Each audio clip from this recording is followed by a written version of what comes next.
आज अपन ECC programme के लिए पढ़ने वाला है दोस्तों। तो फर्स्ट जो अपना पेपर है वो होगा बच्चों के लिए देखभाल सेवाओं का संगठन। ये फर्स्ट सब्जेक्ट है और इसका पार्ट फर्स्ट अपन पढ़ने वाले हैं। तो चलते हैं, शुरू करते हैं। तो फर्स्ट पार्ट में देखिए दोस्तों, फर्स्ट यूनिट है बाल अनुरक्षण व स्वास्थ्य विकास परिचय, और इसके अपन फर्स्ट यूनिट पढ़ने वाले हैं आज अपन बाल्यकाल के अनुभव। इस यूनिट में अपन पढ़ेंगे पहले तो बाल्यकाल का अनुभव, इस शब्द से क्या मतलब है, उसके बाद बचपन कैसा होता है, उसके बाद बाल्यावस्था का सामाजिक और सांस्कृतिक संदर्भ, मतलब किस तरीके से प्रभावित होती है, जैसे कि लिंग, सामाजिक वर्ग, धर्म, पारिवारिक संरचना और परस्पर संबंध और पारिस्थितिक संदर्भ। इसके बाद इस चैप्टर का सारांश और कुछ क्वेश्चन आंसर्स देखेंगे अपन, ठीक है। देखो गाइस, इस प्रस्तावना में दिया गया है कि बालक जो है वो भिन्न अलग अलग प्रकार के बालक होते हैं, तो उनके जो अनुभव होते हैं बाल्यकाल के वो भी अलग अलग प्रकार के होते हैं। वो बात अलग है कि हमें ये काफ़ी टाइम तक याद नहीं रहता। इस यूनिट को पढ़ने का उद्देश्य क्या क्या है, तो बालकों के कुछ आम अनुभव और उनकी विशेषताओं की व्याख्या कर सकेंगे अपन, और साथ में ये भी बता सकेंगे कि भिन्न सामाजिक और सांस्कृतिक परिवेश बालक के अनुभवों को कैसे प्रभावित करता है।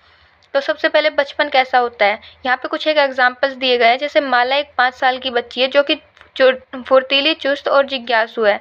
वो क्या करती है कि उसको एक सब्जी दी गई है, आलू की सब्जी, उसके अंदर सरसों के दाने हैं, तो उसमें से एक दाना निकाल कर उसको ऊपर फेंकती है, उससे खेलती है और बोलती है कि ये शायद चींटी की गेंद होगी, ठीक है, छोटी सी गेंद है, शायद चींटियाँ खेलती होंगी इससे।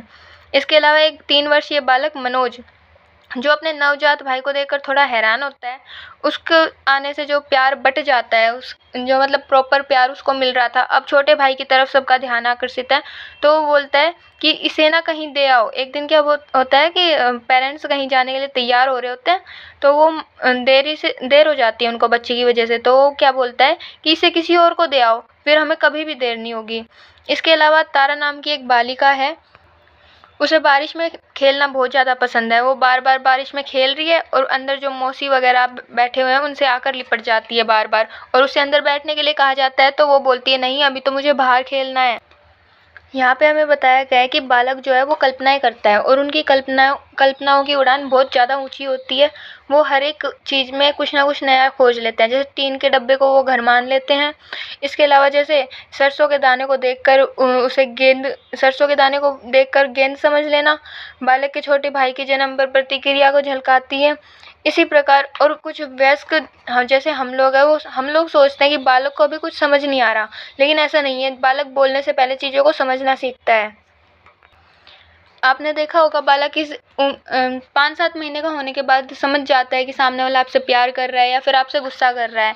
तो ये वाली चीज़ें यहाँ पे बताई गई है कि जब बालक बोलना शुरू करते हैं तभी वे सोचना व समझना भी शुरू कर देते हैं, लेकिन ये धारणा गलत है। हम जानते हैं कि शिशु बोलना शुरू करने से पहले बहुत कम शब्द समझ सकते हैं। एक और तो ऐसे लोग जो बालकों से ये अपेक्षा रखते हैं कि छोटे मोटे काम और अपनी देखभाल स्वयं करें, और वयस्कों के भावनात्मक सहारे के बिना ही स्कूल जाना शुरू कर दें। दूसरी ओर कुछ लोग हैं जो सोचते हैं कि बालक तो भोले भाले और अनजान होते हैं, उनको कुछ नहीं पता आसपास में क्या चल रहा है क्या नहीं चल रहा। एक 8 महीने की बालिका बोल नहीं सकती, फिर भी उसे ये समझ आ जाता है कि उसे डांटा जा रहा है या उसे प्यार किया जा रहा है। वह कई वाक्य जैसे कि यह मुझे दो, नहीं ऐसा मत करो, ये सब चीज़ें वो समझती है और उन पर प्रतिक्रिया भी देती है। अगर 10 मास की बालिका है तो उसके साथ में लुका छुपी का खेल खेला जाए तो वह उसमें हिस्सा लेती है, छुपे हुए व्यक्ति को ढूंढने की कोशिश भी करती है, यानी वह समझती है कि व्यक्ति यहीं आसपास है। साथ ही बाल्यावस्था वह समय है जब बालक अपने आसपास के लोगों के साथ संबंध स्थापित करना सीखता है। सबसे पहले वह माता पिता के साथ संबंध स्थापित करता है, फिर परिवार के अन्य सदस्यों के साथ, और बाद में अन्य वयस्कों और बालकों के साथ अपना संबंध स्थापित करना सीख जाता है। बालक अपने शिशुकाल में इस एज तक मतलब बहुत ज़्यादा जिज्ञासु रहता है, खोजबीन में लगा रहता है। उसके लिए बैठना बहुत मुश्किल होता है, और 5 मिनट तक भी स्थिर नहीं बैठ सकता। वो कुछ ना कुछ खोजते बीनते रहता है। बालक जो भी उनको खिलौने देते हैं उनके ऊर्जे-पुर्जे अलग कर देता है। उनके चेहरे पर हमेशा एक ललक दिखाई देती है कि वो जानने के लिए जिज्ञासु रहते हैं। साथ ही वो बड़ों की दुनिया से बहुत ज़्यादा आकर्षित होते हैं। इसी वजह से वो कुछ गेम्स खेलते हैं जैसे कि डॉक्टर डॉक्टर, चोर पुलिस, ये सब चीज़ें वो बड़ों की नकल करते हैं और उन्हीं से ये खेल विकसित कर लेते हैं। बालक इस एज में जो है सिर्फ हंसी मजाक और खेलना नहीं करते, बल्कि इसी के साथ साथ वो कुछ नियम सीखते हैं, जैसे कुछ चीज़ों को हाथ नहीं लगाना चाहिए, हर समय खेलना नहीं चाहिए, और क्या चीज़ हानिकारक होती है, क्या चीज़ अच्छी होती है, ये सब चीज़ें बालक इसी काल में सीखता है। साथ ही हम देखते हैं कि भिन्न भिन्न पृष्ठभूमि के जो लोग बालक होते हैं उनका विकास भिन्न भिन्न तरीकों से होता है। कुछ बालक ऐसे होते हैं, जैसे आपने देखा होगा, कुछ बालक ऐसे होते हैं खुद से घर का काम कर लेते हैं और स्कूल चले जाते हैं। मैंने एक बालिका देखी जो फर्स्ट क्लास में थी। आप देखिए, वो फर्स्ट क्लास में है और उसकी एज अबाउट 3 to 4 ईयर है, और वो एक दिन ऐसे बैठी हुई हमें बता रही कि मैं गोल गोल रोटियां सेक के आई हूँ, मम्मी मेरी ड्यूटी चली गई, भाई मेरे स्कूल चले गए, मैंने झाड़ू पोछा कर लिया और मैं स्कूल आ गई। तो आई वॉज लाइक कि भाई, इस हम अब तक भी रोटियां बनाने से ऐसे दूर भागते हैं कि नहीं मम्मी ही बनाएगी। वो बंदी रोटियां बना रही है और वो खुद रोटियां लेके आई, वो गोल गोल रोटियां बनी हुई थी, और वो लिटरली घर का सारा काम करती है। तो उसने जो उसके आसपास जो वो रहा था, समाज रहा था, मतलब उसके पेरेंट्स घर पे नहीं रहते हैं, उसको जैसा वातावरण मिला वो उसमें ढल गई। वहीं कुछ बालक होते हैं जिनको सुबह उठाना पड़ता है, फिर उनको तैयार करके और फिर स्कूल भेजना पड़ता है। मतलब अलग अलग जगह के बालक हैं, एज दोनों की सेम है, लेकिन दोनों जो है, बालिका जो है वो बहुत ज़्यादा विकसित है, उसका दिमाग बहुत ज़्यादा विकसित है, उसको पता है कि घर में कैसे काम करना है, उसको पता है कि दूध फट जाता है, क्योंकि भाई वो चीज़ें हैंडल कर रही है तो उसको पता है कि वो चीज़ें कैसे होगी। वहीं दूसरा बालक है, उसको ये भी नहीं पता होगा कि गैस नाम की चीज़ है वो कैसे वर्क करती है। वो बालिका अगर घर संभाल रही है, मतलब वो घर से आते टाइम, स्कूल आते टाइम घर को लॉक करके आ रही होगी, वो ये ध्यान रख रही होगी कि पीछे से कोई घर में ना घुस जाए। वहीं जो दूसरा लाड प्यार का बालक है, उसको घंटा फ़र्क नहीं पड़ रहा कि लॉक करना है कि नहीं करना, उसको फ़र्क नहीं पड़ रहा कि घर में कोई घुसेगा नहीं घुसेगा, उसको पता है। वो स्पून में, मतलब उसको ना परवरिश ऐसी हो जाती है। देखो किस तरीके से वो बालक और बालिका में अंतर है। अब भारतीय जो संस्कृति है उसके नैतिक मूल्यों की बात कर सकते हैं हम यहाँ पे। रीति रिवाजों की वजह से काफ़ी हमारे बीच में डिफरेंसेस देखने को मिल जाते हैं, रहन सहन में डिफरेंसेस देखने को मिल जाते हैं। साथ ही आर्थिक स्तर जो होता है पेरेंट्स का, उनके शिक्षा का स्तर, व्यवसाय क्षेत्र, मतलब उनकी इकोनॉमिकली और उनकी जो फिजिकल कंडीशन है उसके अकॉर्डिंग वातावरण बदल जाता है बालक के लिए, और उसका विकास अलग तरीके से होने लगता है। यही कारण है कि हर बालक का विकास भिन्नता से होता है। अब हम इन विविधताओं के कारण पढ़ते हैं कि उनको क्या-क्या चीज़ें प्रभावित करती है। जैसे कि लिंग है, बालक और बालिका एक बहुत बड़ा कारक माना जाता है भारतीय संस्कृति में। बालिका को जहाँ समय से पहले चूल्हा-चौका समझा दिया जाता है, वहीं लड़का अगर आवारागर्दियाँ कर रहा है, वो काफ़ी टाइम तक बाहर घूम रहा है, तो भी घरवाले इसको एक नॉर्मल चीज़ ही मानते हैं। जबकि लड़की अगर बाहर निकल जाए तो उनके पीछे-पीछे घूमते हैं कि भाई तुम क्यों गई थी? तो ये वाली चीज़ें बहुत मैटर करती हैं। लड़कियों को बचपन में डॉल्स ला के दी जाती हैं, जबकि बॉयज़ को कार्स ला के दी जाती हैं। उसको बताया जाता है कि तुम्हें डॉक्टर बनना है। लड़कियों के लिए 9 to 5 की जॉब के लिए उनको प्रेरित किया जाता है। तो ये वाली चीज़ें जो हैं वो भारतीय संस्कृति में लड़का और लड़की के बीच में ये डिफरेंसेस क्रिएट करती हैं। बालिका को जन्म होते होते ही बालिका को एक बोझ समझा जाता है कि इसके लिए तो दहेज इकट्ठा करना पड़ेगा। मतलब वो 20 साल बाद की भी सोचने लग जाते हैं पेरेंट्स। ये सब चीज़ें बालिका और बालक होने पर उनको प्रभावित करती हैं, और भारतीय संस्कृति में बहुत ज़्यादा देखने को मिलता है। साथ ही हम देखते हैं कि बालिका के ऊपर घरवाले भी इतना ध्यान नहीं देते। अगर वो बीमार हो रही है तो बोलते हैं कि ठीक हो जाएगी, मतलब वो कोशिश यही करते हैं कि होम रेमेडीज़ से पहले ठीक हो जाए। लेकिन लड़का बीमार हो जाता है तो उसको यूजुअली डॉक्टर के पास सबसे पहले लेके जाया जाता है। वेल, ये वाली कंडीशन फ़िलहाल के समाज में नहीं है, लेकिन फिर भी फ़र्क तो देखो पड़ता है। इसके अलावा लड़कियों के ऊपर आचार संहिता बहुत कड़ी होती है। जैसे कि मैंने बताया, लड़का अगर बाहर घूम रहा है कोई प्रॉब्लम नहीं है, लेकिन लड़की चली गई तो उससे 70 क्वेश्चन किए जाते हैं, क्यों जा रही है, कब तक आएगी। मतलब उससे पूरा बायोडाटा लेने के बाद ही उसको बाहर भेजा जाता है, और वो भी अगर 1 मिनट भी लेट हो जाए तो बेचारी की जान को आफ़त। ठीक है। यहाँ पे उसको बता दिया जाता है कि ज़्यादा बोलना उनके लिए नहीं है, खुलकर हँसना उनके लिए नहीं है, ज़ोर से नहीं बोलते, ये सब चीज़ें बहुत मैटर करती हैं। ठीक है। यही दिया हुआ है लिंग के बारे में। इसके बाद देखते हैं सामाजिक वर्ग। सामाजिक वर्ग कैसे प्रभावित करता है। देखो, सबसे पहले तो ये सामाजिक वर्ग का जो कॉन्सेप्ट है, ये इसका निर्धारण होता है कि परिवार कितना शिक्षित है, दूसरा उनका व्यवसाय क्या है और उनकी इनकम क्या है। ये तीनों चीज़ें उनके सामाजिक वर्ग को निर्धारित करती हैं। उच्च वर्ग के लोग होते हैं, उनके पास अधिक आय होती है, बड़े मकान होते हैं। और कम आमदनी वाले जो लोग हैं वो गरीब होते हैं, उनके पास पूर्णतः शिक्षा नहीं होती। कुछ लोग तो 8वीं पास कर लेते हैं, कुछ 10वीं पास कर लेते हैं और कुछ के नसीब में ये भी नहीं होता। अब निम्न सामाजिक परिवार के बारे में पढ़ें तो इनके पास पर्याप्त पैसा नहीं होता, रहने के लिए मकान नहीं होता, मकान होता है तो नाम मात्र के 2 कमरे, 1 किचन और इसके अलावा लैट बाथ होता है, ठीक है। यहाँ पे बालक को प्राइवेसी नहीं होती, भीड़ भाड़ वाले माहौल में रहता है। प्लस में अगर और भी ज़्यादा गरीबी है तो झुग्गी झोपड़ियों में रहता है, वहाँ पे अस्वच्छता जैसी चीज़ें बहुत ज़्यादा देखने को मिलती हैं। वहाँ पे ना तो प्राइवेसी होती है, ना स्वच्छता होती है, ना पेट भर के भोजन होता है। इनको एक टाइम का भोजन भी बहुत मुश्किल से नसीब हो पाता है। कुछ एक घर में भोजन तो नसीब हो जाता है, लेकिन उनके जो भोजन है वो उनके थ्रू उनके जो न्यूट्रिएंट्स है वो पूर्णतः उनको प्राप्त नहीं हो पाते हैं। गरीबी के कारण जो घर की लड़कियां होती हैं, छोटी छोटी लड़कियां होती हैं, उनके कंधों पर महत्वपूर्ण जिम्मेदारी आ जाती है, जैसे कि घर चलाना, छोटे भाई बहनों की देखभाल करना। अगर बालिका बहुत ज़्यादा छोटी है तो उसको माता पिता अपने व्यवसाय के स्थान पर लेके जाते हैं, वहाँ पे उसका ध्यान रखते हैं। थोड़ी सी बड़ी होने के बाद वो व्यवसाय स्थान पर खुद से खेलने लगती है। फिर थोड़ी और बड़ी होती है तो उसको घर पर छोड़ा जाता है कि घर के कामकाज अब तुम्हारे हवाले, ठीक है। और इसके अलावा इनको शिक्षा का अभाव रहता है। भाई जाहिर सी बात है, जहाँ पर रोटी कपड़ा और मकान जैसी ज़रूरतें पूरी नहीं हो रही तो वहाँ पे शिक्षा कैसे पूरी हो जाएगी। और पेरेंट्स उस शिक्षा का महत्व कैसे समझेंगे जब तक उनके पास खाने के लिए अनाज नहीं होगा। तो सबसे पहले वो इसी काम में लग जाते हैं कि मजदूरी वगैरह लगा के कहीं पे और इनकम हो हमारे घर में, जिससे हमको पेट भर के भोजन मिले। जो निम्न सामाजिक वर्ग के बालक है, उनकी बाल्यावस्था जो है वो जिम्मेदारी और व्यस्तताओं से मतलब कि बिजीनेस से भरी हुई होती है और इनके लाइफ में कोई भी सुखद अनुभव नहीं होता। ये पूरे टाइम बेचारे काम में लगे रहते हैं, इनकी बेयर मिनिमम ज़रूरतें ही पूरी हो पाती हैं।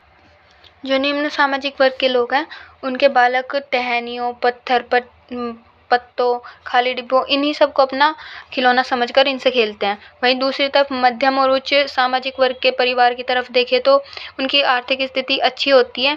यूजुअली लड़के और लड़कों में दोनों लड़कियों और लड़कों में ज़्यादा भेदभाव नहीं मिलता। उनको रोटी कपड़ा मकान सब कुछ अच्छे से मिल पाता है और उनके लिए खेल सामग्रियाँ भी होती हैं, जैसे गुड़ियाँ, बंदूकें, ड्राइंग कॉपी, रंग किताब इत्यादि सारी चीज़ें इनकी ज़रूरतें मतलब पूरी की जाती हैं। और घरेलू काम में मदद करते हैं या नहीं, ये इनके परिवार के ऊपर निर्भर करता है टोटली। अगर ज़्यादा वेल्दी हैं तो ये नौकर चाकर भी रख लेते हैं अपने आसपास में, है ना।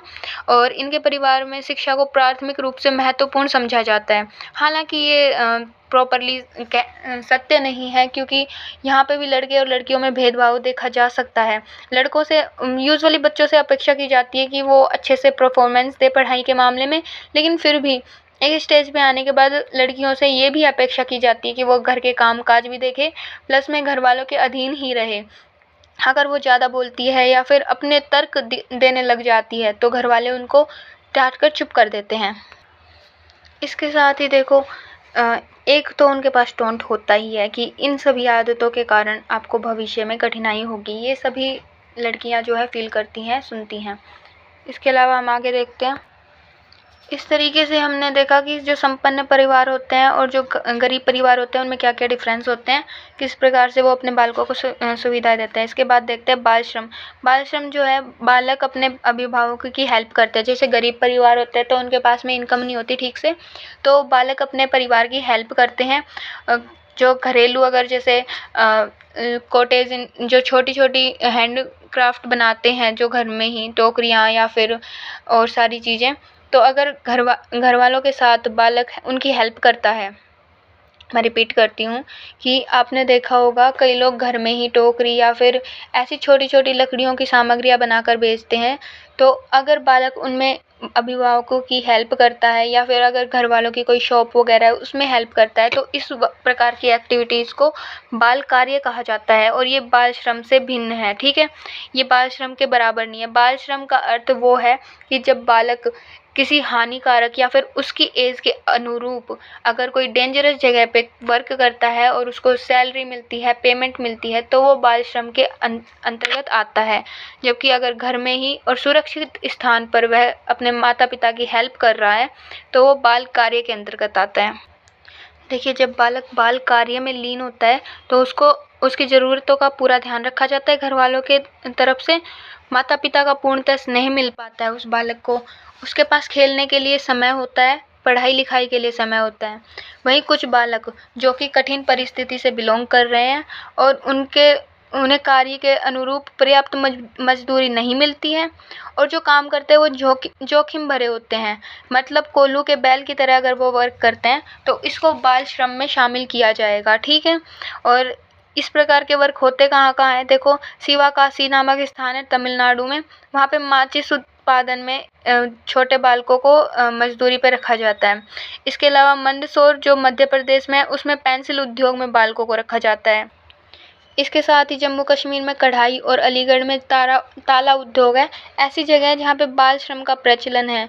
यहाँ पे बालकों से कोल्हू के बैल की तरह वर्क कराया जाता है। इनको प्रॉपर पेमेंट नहीं दी जाती है और क्योंकि ये लोग सस्ते में लग जाते हैं, मतलब वर्क करने लग जाते हैं, तो इनको बहुत अधिक मात्रा, मतलब जो मजदूर हैं वो छोटे छोटे बालकों को ही लेते हैं ये। इसी के साथ में घरेलू नौकर या फिर क्लीनर और मैकेनिक इत्यादि वर्क भी ये बालक करते दिखाई दे सकते हैं। 6 से 7 वर्ष के बालक जो है वो इन कार्यों में कार्यरत हैं। ये औसत 12 से 14 घंटे तक काम करते हैं और इनके हाथ में प्रॉपर पेमेंट भी नहीं आ पाती है।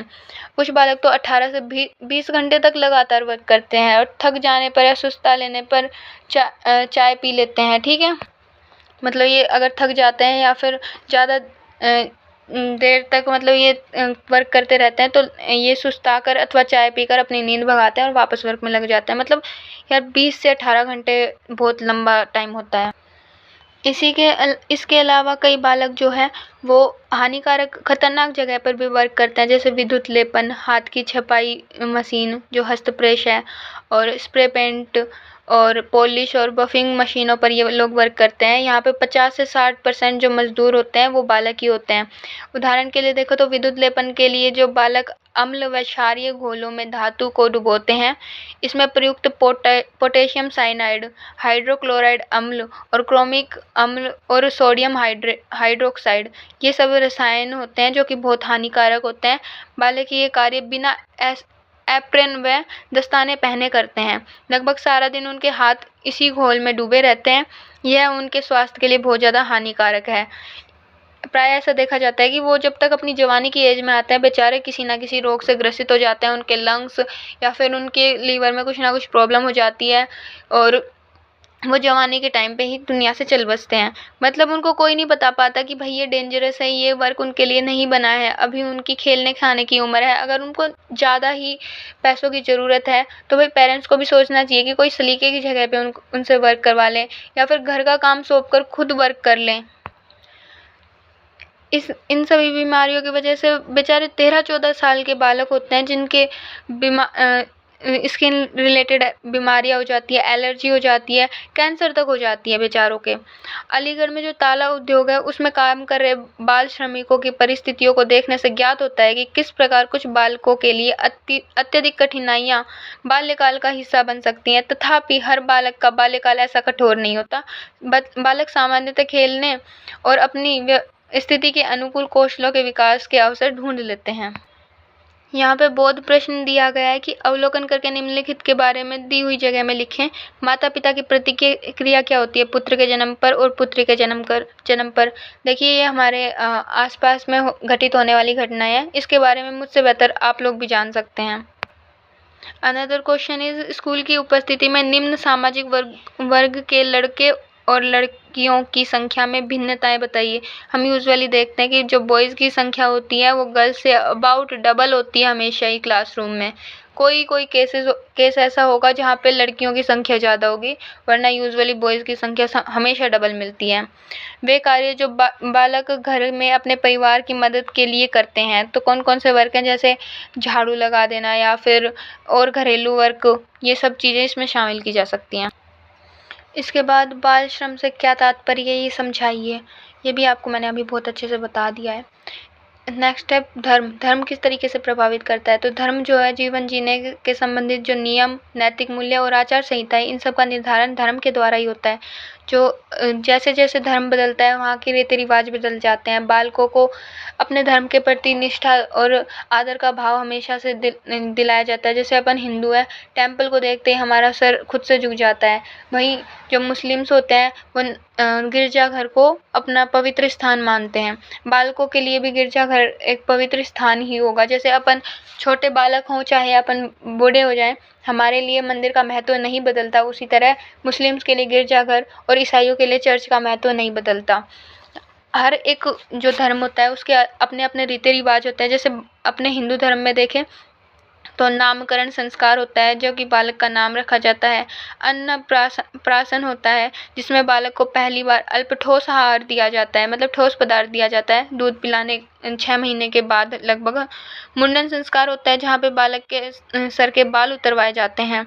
विद्या आरंभ का समय होता है जहाँ पे उसको वर्णमाला से परिचित कराया जाता है।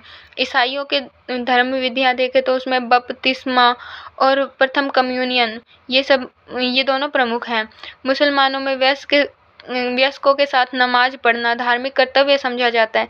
लेकिन आजकल के टाइम में जो धर्म है वो थोड़ा लचीला हो गया है, मतलब कि बहुत ज़्यादा परिवर्तन देखने को मिला है धर्म के मामले में। तो इसीलिए कुछ विधियाँ जो है उनका इतना कड़ा पालन नहीं किया जाता। जैसे अपन देखते हैं कि यूजुअली अपने यहाँ पे नामकरण के लिए इतना बड़ा समारोह नहीं किया जाता जैसे पहले के टाइम में किया जाता था। मुंडन के लिए इतना बड़ा समारोह नहीं किया जाता जैसे पहले के टाइम पे किया जाता था। ठीक है। इसके बाद है पारिवारिक संरचना और परस्पर संबंध। देखिए जहाँ पे जॉइंट फैमिली वाला सिस्टम होता है वहाँ पे बालक की देखभाल करने के लिए बहुत सारे लोग होते हैं। माता अगर काम में व्यस्त है तो चाचा चाची, ताऊ ताई या फिर जो कज़न्स होते हैं वो बालक का ध्यान रख सकते हैं। लेकिन जहाँ पे न्यूक्लियर फैमिली होती है, जहाँ पे सिर्फ माता पिता होते हैं, वहाँ पे बालक को प्रॉपर टाइम नहीं मिल पाता। अगर बाय चांस माता पिता दोनों के दोनों वर्किंग हैं तब तो वो टाइम और भी कम हो जाता है। अगर माता घर पे रहती है, पिता बाहर जाते हैं तो माता बालक को इतना टाइम फिर भी नहीं दे पाती क्योंकि उसे घर का सारा काम करना पड़ता है और फिर जब वो फ्री होती है तभी वो बालक के साथ खेल पाती है। इस दौरान जब तक मतलब वो काम करती रहती है वो बालक को एक सुरक्षित स्थान पर छोड़ती है, उसके पास खिलौने छोड़ती है और खुद काम में लग जाती है। इस दौरान बालक जो है वो घर पे अकेला रहता है।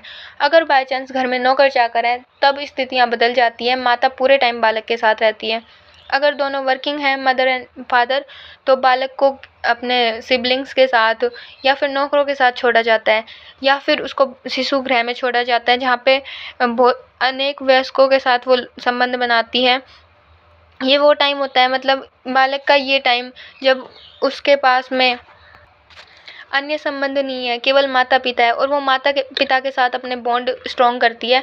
अगर वो शिशु गृह जाती है वहाँ पे उसे और अपनी एज के बालक दिखते हैं जिनके साथ वो खेलती है, हंसती है, प्लस में जहाँ जो वहाँ पे संरक्षक होते हैं उनके साथ में टाइम स्पेंड करती है। बेसिकली एंड में ये कहना चाहता है कि अगर पेरेंट्स घर पे रहते हैं या फिर वर्क पे रहते हैं तो ज़्यादा मैटर ये नहीं करता कि वो कितना टाइम अपने बालक के साथ स्पेंड करते हैं, बल्कि मैटर ये करता है कि वो किस तरीके से अपना टाइम स्पेंड करते हैं। जैसे बालक अगर छोटा है तो मदर उसको अपने साथ साथ लेके नहीं घूम सकती। भाई अगर वो वर्किंग है तो या तो नौकर के पास छोड़ के जाएगी या सिबलिंग के पास में या फिर अपने साथ में काम पे ले जाएगी। अगर वो घर पे रहती है तो जब तक वो काम करती है तब तक बालक को खिलौने देकर और फिर वो चली जाती है काम करने, फिर आके उसके साथ में खेलती है। अगर बालक थोड़ा सा बड़ा है, 2-3 साल का है, तो उसको अपने साथ साथ काम में व्यस्त कर लेती है। जैसे सब्जियां काटते टाइम उसको बोलेगी कि एक एक भिंडी मेरे को पकड़ा, एक एक फली मेरे को पकड़ा। तो इस तरीके से बालक संलग्न रहता है, प्लस में उसको मज़ा भी आता है ये सब करने में। तो वो टाइम जो है वो बालक के लिए क्रिएटिव भी हो जाता है, प्लस में वो अपने पेरेंट्स के साथ टाइम भी स्पेंड कर रहा है, ये मैटर करता है। इसके साथ में देखो अगर बालक के साथ पेरेंट्स का व्यवहार अच्छा है, मतलब कि वो उसके साथ अंतःक्रिया कर रहे हैं, उसके साथ टाइम स्पेंड करते टाइम, तो बालक का विकास बहुत बढ़िया तरीके से होगा। बालक को पता लगेगा कि उसे प्यार करने वाले हैं, ना कि ऐसा कि बस उसे झेलने वाले हैं। और अगर बाय चांस पेरेंट जो है वो वर्क के सिलसिले में दूसरी सिटी में रहते हैं तो प्रॉपरली पूरा का पूरा जो वर्कलोड है वो मदर के ऊपर आ जाता है। या फिर अगर वो विडो हो जाए, विधवा हो जाए, तो अकेले बालक को सँभालना अत्यधिक कठिन हो जाता है और इस स्थिति में बालक जो है वो जल्दी आत्मनिर्भर बनते हैं। हाँ, ये देखा जा सकता है कि अगर विधवा हो जाए लेडीज़ और बालक थोड़ा बड़ा हो जाए, तो वो खुद को अन्य बालकों से भिन्न महसूस करता है। लेकिन वह कितना भिन्न महसूस करता है, वो दूसरों से दूरियाँ बनाता है या फिर भी उनके साथ घुलता-मिलता है, ये इस चीज़ पर डिपेंड करता है कि उसका अपनी माता के साथ उसकी अंत्यक्रिया किस प्रकार से होती है, माता उसको कितना अटेंशन दे पाती हैं। इसी के साथ अब नेक्स्ट यूनिट पे टॉपिक पे चलते हैं, पारिस्थितिकी संदर्भ। पारिस्थितिकी क्या है? तो पारिस्थितिकी वो भौतिक वातावरण है जिसमें व्यक्ति जो है अपना जीवन यापन करता है। इसमें भौगोलिक स्थिति, वनस्पति, पशु जगत और प्राकृतिक संसाधन ये सब शामिल किए जाते हैं। दूसरे शब्दों में अगर कहें तो जो सुविधाएं उपलब्ध है जैसे सड़क, अस्पताल, स्कूल, बिजली इत्यादि, वो किस कैटेगरी की है, मतलब उनकी क्वालिटी अच्छी है या फिर बुरी है, ये चीज़ें जो है वो परिस्थिति को निर्धारित करती हैं, मतलब परिस्थिति से निर्धारित होती हैं। ग्रामीण, शहरी, जनजाति इत्यादि क्षेत्र जो है वो उन सब की परिस्थितियाँ भिन्न होती हैं और पहाड़ी, मैदानी, रेगिस्तानी, तटवर्तीय, ये सभी जो क्षेत्र हैं, मतलब क्षेत्र के साथ साथ परिस्थितियाँ चेंज हो जाती है, पारिस्थितिकी भी चेंज हो जाती हैं। देखिए, जो बालक जहाँ पे रहता है वो वहाँ का कौशल सीख लेता है। जैसे कि अगर बालक पहाड़ी क्षेत्र पे रह रहा है तो वहाँ पे भेड़ पालन सीख लेगा। अब भेड़ों से जो ऊन प्राप्त होती है वो ऊन कैसे बनती है वो सीख लेगा, भेड़ों को कैसे चराते हैं वो सीख लेगा। अगर बालक गाँव में रह रहा है, उनके पास में भैंसें हैं, तो वो सीख लेगा कि भैंस का दूध कैसे निकालते हैं, उसको चारा कैसे डालते हैं। अगर वो रेगिस्तान में रह रहा होगा तो उसे ऊँट की परवरिश करना आता होगा। अगर वह तट पर रह रहा होगा तो उसने तैरना, नाव चलाना, मछली फंसना इत्यादि काम आते हैं। ओवरऑल कहने का मतलब है कि अगर ग्रामीण क्षेत्र है, शहरी है या फिर जनजातीय क्षेत्र है, तो वो सब हर प्रकार से भिन्न है। वहाँ का रहन-सहन, वहाँ की जीवन शैली ये सभी अलग है। अब अपन देखेंगे कि शहर में रहने का अनुभव किस प्रकार का होता है। देखो, शहर में रहने का अनुभव क्या है कि सबसे पहले तो शहर में जो फैसिलिटीज़ हैं वो थोड़ी सी हायर लेवल पे मिलेंगी। अस्पताल होंगे, होटल होंगे, स्कूल, सिनेमा, इलेक्ट्रॉनिक जो आइटम्स होंगे, वो यातायात के विभिन्न संसाधन उपलब्ध होंगे। अब यहाँ पे ये डिपेंड करता है कि जो परिवार है उसकी आर्थिक स्थिति क्या है, उसके अकॉर्डिंग ही वो अपने संसाधनों की आपूर्ति कर पाते हैं। जैसे हम देख पाते हैं कि शहरों में बड़े घर भी होंगे और उनके आसपास में झुग्गी-झोपड़ियाँ भी होंगी। उच्च आय वर्ग का एक 5 वर्षीय बालक स्कूल जाता है तो निम्न वर्ग का तो जो हम उम्र बालक है वो नट का खेल दिखाकर अपनी जीविका अर्जित करता है। देखिए, यहाँ पे क्या होगा कि झुग्गी झोपड़ियों में रहने वाले या जो निम्न परिवार से बिलोंग करने वाली बालक या बालिका हैं, उनको पता होगा कि आसपास में क्या चल रहा है। उनको मोहल्ले पड़ोस से बहुत ज़्यादा मतलब होगा कि पड़ोस में लड़ाइयाँ हो रही है या किसी के घर रिश्तेदार आया है या क्या हो रहा है, क्या नहीं हो रहा। वहीं जो बड़े घर के लोग हैं वो अपनी ज़रूरतों के अकॉर्डिंग या फिर अगर उनका मन है तभी वो आपस में संबंध बनाते हैं, अदरवाइज़ उनको पता भी नहीं है कि बगल वाले घर में रहता कौन है। और जो निम्न वर्ग के जो बालक हैं, उसके बहुत सारे दोस्त होंगे। आस-पास के घरों में जितने भी बालक होंगे, हम उम्र बालक या फिर उनसे थोड़े बड़े या थोड़े छोटे बालक होंगे, वो उनके दोस्त होंगे। लेकिन जो बड़े घर की बालिका है, वो जब तक स्कूल नहीं जाती तब तक हो सकता है कि उसके कोई भी दोस्त ना रहे हों, ठीक है? ये वाली चीज़ स्पेशली देखने मिलती है शहरों में। अब देखो, जहाँ पे शहर जो है वो भीड़-भाड़ वाली जगह है, मतलब वहाँ पे उच्च आबादी मिलती है। वहीं गाँव जो है वहाँ पे उच्च आबादी नहीं मिलती और हो सकता है कि जो फैसिलिटीज़ हैं जैसे यातायात, अस्पताल, सिनेमा, ये सब जो है वो हायर क्वालिटी की नहीं मिलेंगी। लेकिन यहाँ पे जीवन की गति धीमी होती है और जो परिवार और समूह होते हैं उनके बीच में सीमाएँ नहीं होती, मतलब कि बाउंड्रीज़ नहीं होती हैं कि वो बड़े घर से या छोटे घर से इतना ज़्यादा नहीं देखते। और हो सकता है कि यहाँ पे जो बालक है वो अधिकतर समय अपने दोस्तों के साथ बिताता है। यहाँ पे यूजुअली क्या होता है, बालक जो है अपने माता-पिता का व्यवसाय अपनाता है, जैसे खेती-बाड़ी या फिर शिल्पकारी, दस्तकारी, कारीगरी, मिट्टी के बर्तन बनाना, गलीचे बनाना इत्यादि काम जो है यूजुअली अगर माता-पिता किसी इनमें से कोई भी कौशल रखता है तो संभवतः भी नहीं, मतलब 90% तक बालक के अंदर वो क्वालिटीज़ होंगी। वो भी सेम वर्क कर सकता है, जानता है उस वर्क के बारे में। इसी के साथ में जो परिवार की आर्थिक स्थिति है, ये इस पर भी निर्भर करता है कि बालक कितने हद तक इन एक्टिविटीज़ में इन्वॉल्व होगा। अगर वो ज़्यादा गरीब है तो भाई वो प्रॉपर टाइम माता-पिता को कमाई में हेल्प करेगा। अगर स्थिति थोड़ी सही है तो बालक को स्कूल जाने मिलेगा और बालक आकर और फिर माता-पिता की हेल्प करेगा। थोड़ी और बेटर है अगर उनकी कंडीशन, तो हो सकता है स्कूल जाएगा, मन करे तो हेल्प करा दे, मन करे तो नहीं कराए, वो अपने दोस्तों के साथ खेलेगा, ठीक है? और यहाँ पे माता-पिता कम से कम ये तो कोशिश करते हैं कि बालक को प्राथमिक शिक्षा मिल जाए, लेकिन अगर यहाँ पे स्कूल नहीं हो आस-पास तो वो प्राथमिक शिक्षा भी बालकों को नहीं मिल पाती। प्लस में यहाँ पे चिकित्सक और अस्पतालों की कमी होती है, इसीलिए कुछ लोग जो हैं वो बीमारियों का उपचार तक नहीं करा पाते, ठीक है? देखिए, जो गाँव में रहने वाला बालक है, उसको बाहरी दुनिया से ज़्यादा जानकारी नहीं है, मतलब वो बाहर क्या चल रहा है, क्या नहीं चल रहा। जबकि जो शहर के बालक है, वो अखबार, पत्रिका, टेलीविज़न, किताब इन सब के माध्यम से जानकारी प्राप्त कर लेते हैं। ग्रामीण बालकों की तुलना में शहरी बालकों की जानकारी भिन्न होती है। जैसे देखिए 3 साल की एक बालिका, एक एग्ज़ाम्पल दिया गया है कि 3 साल की एक बालिका है और जब उसको ये पता चला कि भैंस दूध देती है तो उसको आश्चर्य हुआ, क्योंकि उसको तो लगता है कि जो दूध है वो डेयरी से आता है, डिपो से आता है। वहीं जो गाँव की बालिका है वो उसको भाई वो रोज़ाना दूध दुहाते देखती है गाय भैंसों को। उसको पता है कि दूध गाय या भैंस या भेड़ या बकरी ये देती हैं।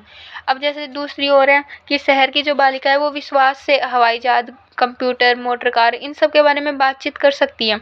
तो गाँव की लड़की संभव है कि वो इस बारे में कुछ नहीं जानती हो, लेकिन फिर भी वो किसी भी पेड़ का या पौधे का पत्ता देखकर पहचान लेती है कि ये पौधे कैसे उगाए जाते हैं, किस चीज़ का पौधा है और इसके क्या-क्या यूजुअली बेनिफिट्स हैं। वो इन सब चीज़ों के बारे में जान पाती है, क्योंकि जैसी पारिस्थितिकी होगी, जैसा वातावरण होगा, उसके अकॉर्डिंग बालक में नॉलेज आएँगे। इसी के साथ में ग्रामीण जीवन में समानताएँ होते हुए भी प्रत्येक गाँव की अलग-अलग तस्वीर है। जैसे कि एक गाँव का एग्ज़ाम्पल दिया है यहाँ पे कि राजस्थान का एक भैया गाँव है, जो कि वेस्टर्न राजस्थान में स्थित है। इस गाँव में निकटतम प्राथमिक स्वास्थ्य केंद्र जो है वो 60 किलोमीटर की दूरी पर है और एकमात्र अस्पताल जो है वो 150 किलोमीटर की दूरी पर जैसलमेर में है। इसके अलावा जो नज़दीकी प्राथमिक स्कूल है वो 50 किलोमीटर दूर देवड़ा गाँव में है और सबसे पास वाला जो बस स्टॉप है वो 20 किलोमीटर दूर है।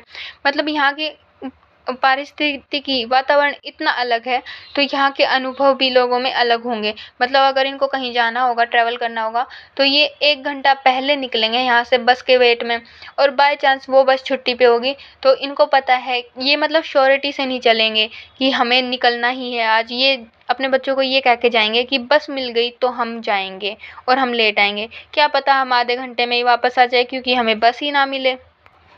ये सब चीज़ें शहर और ग्राम को अलग बनाती हैं। अब देखते हैं जनजातीय क्षेत्रों में रहने का अनुभव क्या होता है। तो भारत में अनेक जनजातियाँ और हर एक के रीति-रिवाज, कानून, व्यवसाय जो है वो अलग-अलग होते हैं और पुरुष और महिलाओं की भूमिकाएँ और उत्तरदायित्व भी यहाँ पर अलग-अलग होते हैं। जनजाति के लोग जो होते हैं वो कुछ तो जनजातियाँ गाँव के पास या फिर शहरों के पास होने के कारण आपस में मिल-जुल कर और खुद को उन्होंने विकास की तरफ बढ़ा लिया है, विकसित होने लग गई हैं। लेकिन कुछ लोग अभी भी हैं, कुछ जनजातियाँ हैं जिनका ना के बराबर संपर्क है। जैसे कि यहाँ पे एक एग्ज़ाम्पल दिया गया है कि पहाड़ी मडिया जनजाति है जो कि मध्य प्रदेश के बस्तर ज़िले में मिलती है। इसका बाहरी दुनिया से बहुत कम संपर्क है। झूम कृषि मतलब कि स्थानांतरित कृषि करते हैं, मतलब हर 2-3 साल में उस जगह को छोड़कर और दूसरी जगह पे कृषि करने लग जाते हैं, तो इसीलिए ये जगह बदलते हैं अपनी। और सामूहिक स्वामित्व है इनका, मतलब ये नहीं है कि ये खेत मेरा ही है, जिसको मिल गया पहले खा ली, वो यूज़ कर लो इसको, तो इसीलिए जायदाद को लेकर ज़्यादा महत्व नहीं दिया जाता। लोग बाहरी दुनिया के लिए से केवल नमक, मिर्च और तंबाकू इन 3 चीज़ों के लिए ही उनसे कॉन्टैक्ट करते हैं या फिर उन पर निर्भर है, वरना अपनी सारी जो ज़रूरतें हैं वो अपने आपस में ही पूरी कर लेते हैं।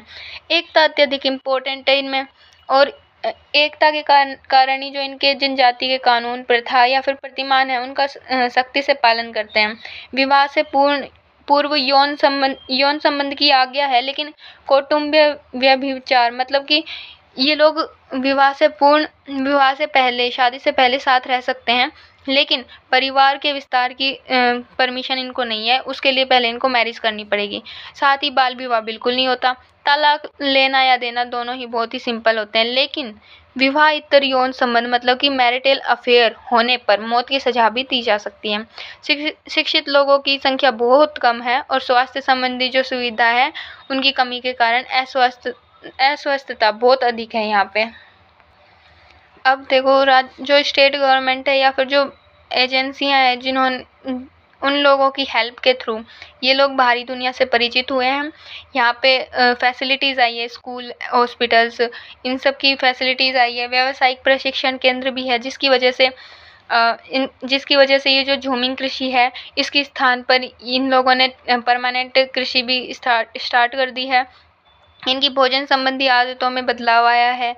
ये जागरूक हुए पढ़ने के लिए, पढ़ाने के लिए, और ये अब हॉस्पिटल का यूज़ करते हैं जिसकी वजह से अस्वस्थता की जो प्रॉब्लम है वो अब कम हुई है। बहुत प्रश्न दिए गए हैं, ट्रू और फॉल्स बताना है। कि पहला है, प्रत्येक धर्म में बालकों को कोमल बहुमूल्य समझा गया है और बचपन को सीखने का टाइम माना गया है। एकदम सही है। बालिका ऐसे परिवार में रहती है जिसका ध्यान रखने के लिए कई लोग होते हैं, तो अनेक लोगों से भावनात्मक संबंध ऑफ कोर्स होंगे। अगर वो जॉइंट फैमिली में है तो चाचा चाची, ताऊ ताई, कजन्स, दादा दादी, इन सब के साथ भी भावनात्मक संबंध होंगे। बालक के साथ कितना समय व्यतीत किया गया है इससे अधिक महत्वपूर्ण है कि समय कैसे व्यतीत किया गया है। ठीक है, सही है ये भी। कोई 3 सामान्य आचरण बताइए जिससे ये ज्ञात हो कि शहरी बालक के अनुभव एक गांव में रहने वाले बालक से भिन्न होते हैं। भाई इसके बहुत सारे आप पॉइंट्स लिख सकते हैं, जैसे कि देखिए, पहला तो ये है कि शहरों की रफ्तार तेज़ होती है जबकि गाँव में जीवन की जो शैली है वो धीमी होती है, रफ्तार धीमी होती है। प्लस में जो शहर होते हैं वहाँ पे फैसिलिटीज़ ज़्यादा होती हैं जबकि गाँव में फैसिलिटीज़ कम होती हैं। इसी के साथ में आस पड़ोस से संबंध, कार्य निपुणता, ये सब चीज़ें इसमें ऐड कर सकते हैं अपन। और नेक्स्ट है, पहाड़ी मडिया की जीवन शैली में बाहरी दुनिया के संपर्क में आने से जो परिवर्तन आया है उनमें किन्हीं 3 को बताइए। तो इसमें बहुत सारे ऐड कर सकते हैं, जैसे कि पहले उनकी जो एग्रीकल्चर प्रोसेस है, मतलब जो पहले झूमिंग कृषि करते थे वो, तो अब स्थानांतरित कृषि नहीं करते हैं, वो फिक्स कृषि करते हैं। इसके अलावा चिकित्सा वगैरह की जो सुविधा मिली है उसकी वजह से अब स्वास्थ्य संबंधी ज़्यादा प्रॉब्लम्स नहीं है इनको। ये शिक्षा के प्रति जो है जागरूक हुए हैं, खान पान में चेंजमेंट आया है, और इसके अलावा कपड़े पहनने के ढंग में चेंजमेंट आया है। ये सब चीज़ें आप इसमें ऐड कर सकते हैं। सारांश से इस इकाई में अपन ने क्या पढ़ा ये अपन पढ़ते हैं अब। देखो, इसकी हर एक लाइन इंपॉर्टेंट है तो अपन लाइन वाइज ही पढ़ते हैं। कि इसमें हमने पढ़ा कि उत्सुकता, जो खोजबीन है, अन्वेषण की अभिलाषा, विनोद प्रियता, कल्पनाशीलता, वयस्कों की नकल करना, ये सभी गुण बालकों में सामान्य रूप से पाए जाते हैं। भाई खोजबीन करते हैं, खिलौना मिलते ही उसको तोड़ फोड़ मचा देते हैं। अन्वेषण की अभिलाषा, ये तोड़ फोड़ मचाना, अन्वेषण ही करते हैं वो कि अंदर कैसे है, क्या है। विनोद प्रियता, वो हंसते रहते हैं। कल्पनाशीलता, वो कल्पना करते रहते हैं कि सरसों है तो मतलब कि वो चींटियों की गेंद हो सकती है। वयस्कों की नकल, जैसे चोर पुलिस खेलना, घर घर खेलना इत्यादि। बचपन में बहुत से अनुभव सार्वभौम होते हैं, फिर भी सामाजिक सांस्कृतिक परिवेश की भिन्नता के कारण प्रत्येक बालक का बचपन भिन्न होता है। अगर बालक रिच फैमिली से बिलोंग कर रहा है, आर्थिक रूप से संपन्न फैमिली से बिलोंग कर रहा है, तो वो घर घर खेलते टाइम वो खेलेगा कि जो मेल होता है वो 9 to 5 जॉब कर रहा है, जो फीमेल होती है वो भी 9 to 5 या तो जॉब कर रही है, अदरवाइज़ वो घर के काम देख रही है, हाउसवाइफ है। वहीं अगर वो गांव में खेल रहा है तो पिता जो है वो खेती पे जाएगा, माता जो है वो खाना वाना बना के टिफ़िन पैक करके और वहाँ पे खेत पे जाएगी और वहाँ पे जैसे खेत में जो वर्क्स होते हैं उनको संभालेगी। ये सब चीज़ें वो परफॉर्म करेंगे। इसके बाद में बोल रहा है कि बचपन में के अनुभव को प्रभावित करने वाला एक कारक लिंग है। लिंग प्रभावित करता है बालकों के अनुभव को। बालक की बातचीत, कपड़े, व्यवहार और जीवन मूल्य तक इससे निर्धारित हो जाते हैं। हमारे देश में लड़कों को लड़कियों की अपेक्षा अधिक महत्व दिया जाता है और यही कारण है कि खाने पीने में, कपड़ों में, शिक्षा में और माता पिता के प्यार में लड़कियों के साथ भेदभाव किया जाता है। उपलब्ध सुविधाएं और अवसर का अभाव पूर्वाग्रह को और मजबूत करते हैं। निम्न सामाजिक वर्ग के बालकों को बहुत सी मूलभूत आवश्यकताएं और अभिलाषाएं जो है पूर्ण नहीं हो पाती हैं। आर्थिक कठिनाइयों के कारण बालकों को छोटी उम्र में जल्द ही काम में लगा दिया जाता है। कभी कभी बालकों को जोखिम भरे काम, जो कि बाल श्रम कहलाता है, वो भी करने पड़ते हैं और स्कूल नहीं जा पाते। मध्यम और उच्च वर्ग के बालकों को इस प्रकार की कमियों का सामना नहीं करना पड़ता और वे स्कूल आ सकते हैं। धर्म, मान्यताएं, प्रवृत्ति, विश्वास निर्धारित करता है कि जिससे धर्म जो है वो मान्यताएं, प्रवृत्ति और विश्वास, ये तीनों चीज़ें निर्धारित करता है, जिससे बालकों के लिए आचार संहिता की रूपरेखा तैयार हो जाती है। बालिका के जीवन का केंद्र बिंदु उसका परिवार होता है, जिससे वो काफ़ी हद तक प्रभावित होती है। जिस प्रकार के परिवार में वह रहती है, परिवार के सदस्यों का आपसी व्यवहार उसके विकास को प्रभावित करता है। पारिस्थितिकी का बालक की कला, कौशल और योग्यता पर गहरा प्रभाव पड़ता है। इन सभी चीज़ों के बारे में अपन ने पढ़ लिया है डिटेल से। साथ ही बालिका का रहन-सहन का भी हद तक इससे निर्धारित होता है कि वह गाँव में है, शहर में है, जनजातीय क्षेत्र में है, तटवर्ती, समतल, पहाड़ी अथवा रेगिस्तानी कैसे क्षेत्र में है। हमने फर्स्ट यूनिट जो है वो पूरी पढ़ ली है और यहाँ तो इसके आंसर्स दे रखे हैं, मैंने यूजुअली बताई दी आपको। आई नो मैं ठीक से पढ़ा नहीं पाई हूँ, लेकिन यहाँ पे फर्स्ट यूनिट अपन ने कंप्लीट कर लिया है और जो मेन पॉइंट्स है वो तो मैंने आपको बता ही दिए हैं। आई होप आपके एग्ज़ाम में ये हेल्पफुल होंगे और भी यूनिट्स के लिए बने रहें मेरे चैनल पर। Bye bye.